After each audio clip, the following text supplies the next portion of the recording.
Assalamualaikum warahmatullahi wabarakatuh. Di sini saya akan mempresentasikan hasil kerja saya, penulisan tanda baca pertumbasi. Yang pertama, tanda baca.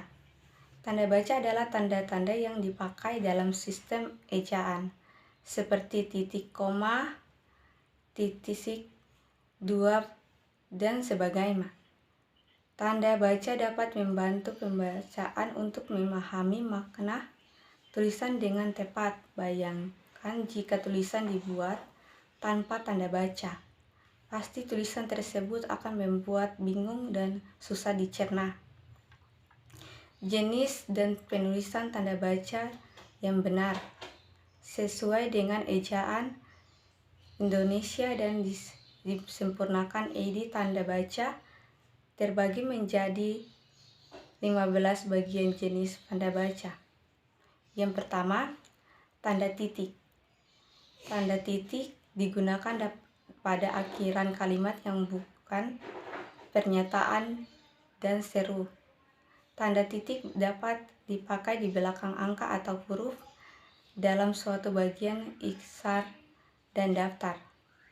Tanda titik dipakai untuk memisahkan angka jam, menit, dan detik dan menunjukkan waktu. Tanda koma. Tanda koma dipakai di antara unsur-unsur dalam suatu perincian atau pembilangan. Tanda koma dapat dipakai untuk memisahkan kalimat setara yang satu kalimat setara berikutnya dan dibuat oleh kata seperti tetap, melainkan. Tanda koma.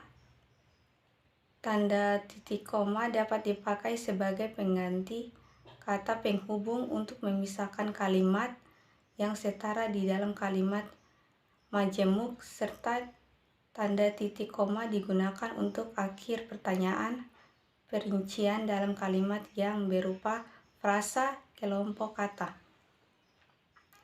Dalam hubungan itu, sebuah perincian terakhir tidak perlu digunakan kata dari tanda titik koma digunakan untuk memisahkan dua kalimat setara atau lebih apabila unsur-unsur setiap bagian itu dipisahkan oleh tanda baca dan kata penghubung.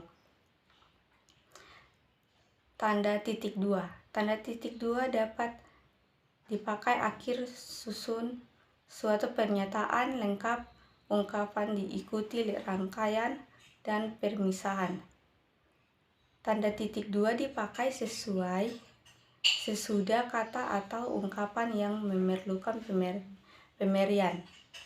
Tanda titik dua dipakai dalam naskah drama sesuai kata yang merujuk perlakuan dalam percakapan. Yang kelima, tanda hubung. Tanda hubung digunakan untuk menyambung unsur-unsur kata ulang. Tanda hubung digunakan untuk menyambung bagian-bagian tanda dan huruf dalam kata yang dieja satu-satu. Tanda hubung dipakai untuk mempelajari hubungan bagian-bagian kata atau ungkapan.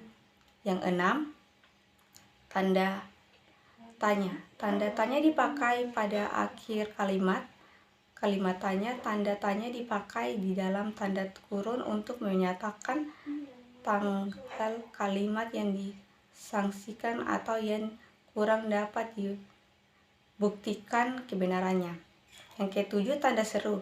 Tanda seru dipakai untuk mengakhiri ungkapan atau pernyataan yang berupa seruan atau perintah yang menggambarkan kesungguhan, ketidakpercayaan, atau emosi yang kuat.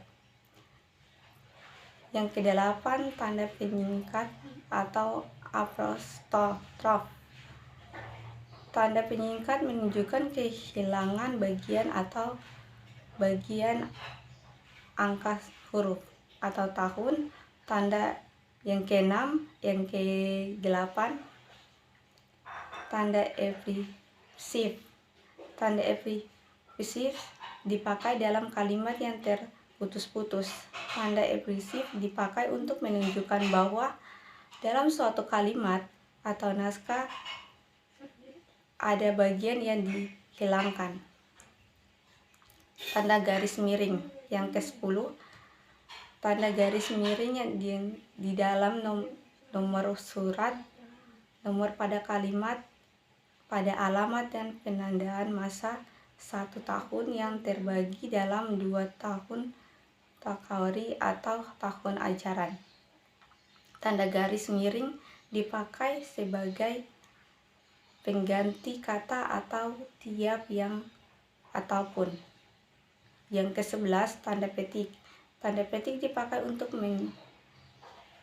menggapit petikan langsung yang berasal dari pembacaan naskah atau bahan tulisan lainnya. Tanda petik dipakai untuk menggapit judul puisi, karangan atau bab buku yang dipakai dalam kalimat. Tanda petik dipakai untuk menggapit istilah ilmiah yang kurang dikenal atau kata yang mempunyai arti khusus. Yang ke-12, tanda kurung siku. Tanda kurung siku dipakai untuk menggapit huruf atau kelompok kata sebagai koreksi atau tambahan pada kalimat atau bagian kalimat yang ditulis orang. Tanda itu menyatakan bahwa kesalahan atau kekurangan itu memang terdapat di dalam naskah asli. Tanda kurung siku dipakai untuk menggapit keterangan dalam kalimat penjelasan atau sudah bertanda kurung.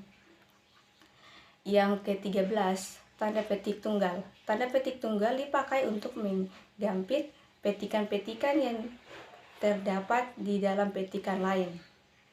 Tanda petik tunggal dapat dipakai untuk menggapit makna atau kata ungkapan. Tanda petik tunggal dipakai untuk menggapit makna atau ungkapan bahasa daerah atau bahasa asing. Yang ke-14, tanda kurun. Tanda kurun dipakai untuk menggapit tambahan keterangan atau penjelasan.